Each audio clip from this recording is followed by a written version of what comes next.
Take a look at this equation. X to the ninth power plus x to the sixth power equals 2. At first glance, a ninth-degree polynomial feels incredibly daunting. In algebra, the fundamental theorem tells us that an equation of this degree possesses exactly 9 solutions across the complex plane. Attempting to hunt them down all at once sounds like a mathematical nightmare, but herein lies the beauty of algebraic strategy. When a problem looks too complex, we look for hidden patterns to transform it. Notice the relationship between the exponents. 9 and 6 are both multiples of 3.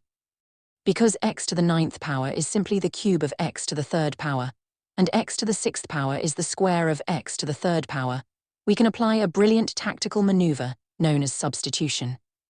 By defining a new variable, let's call it u, and setting it equal to x to the third power, we seamlessly collapse this terrifying ninth-degree beast into a beautifully manageable cubic equation.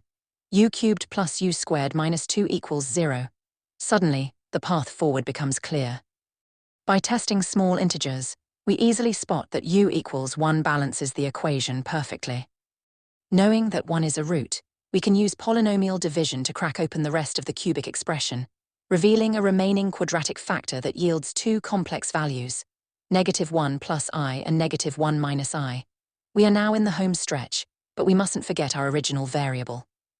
We have found 3 values for u, but because x to the third power equals u, each of those values hosts 3 distinct cube roots of its own. If we restrict ourselves purely to the real number line, our journey ends almost instantly. The only real number that satisfies this system is x equals 1.